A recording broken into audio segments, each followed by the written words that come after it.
All right, next we have factoring special binomials. So if the equation, or sorry, the expression is written in this formula, a squared minus b squared, a squared minus b squared, a squared minus b squared,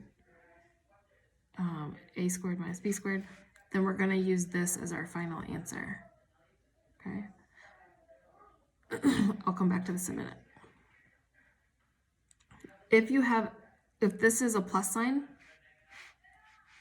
it cannot be factored. So your answer would be not possible. Okay? So this only works for subtraction, factoring the difference is subtraction of squares. Something squared minus something squared. Something squared minus something squared. Okay? So our final answer needs to look like this. Something plus times something minus. Okay, so x squared, what do we multiply together to get x squared? That would be x and x. And what do we multiply together? That's the same exact number to get 25. 5 and 5. So we needed our final answer to look like that, and it did, and I want to show you why it works. So first of all, that's your final answer. So if I did the FOIL method, x times x is x squared. X times negative 5 is negative 5x. Positive 5 times x is positive 5x. And positive 5 times negative 5 is negative 25. Negative 5 plus 5 is one of each. When you have one of each, you subtract, so those are gone. So you're left with your x squared minus 25. Okay. So I have x squared, so it's going to be x and x. And what one number do you multiply together to get 144? 12 and 12. And they want one of them to be a plus and one of them to be a minus. And it has to be that way, because if it wasn't, then they wouldn't cancel out in the middle. You need them to cancel out.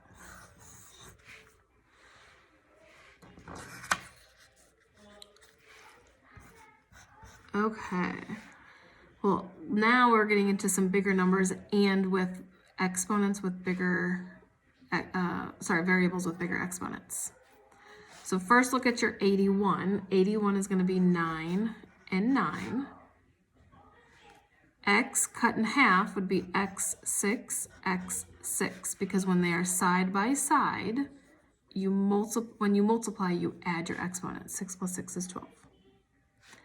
Okay, now I need 100, so it'd be 10 times 10. And y16, half of 16 is 8, so y8, y8, and we need a plus and a minus, because by having the plus and the minus, the 2 in the middle would cancel out, leaving you with the front and the back.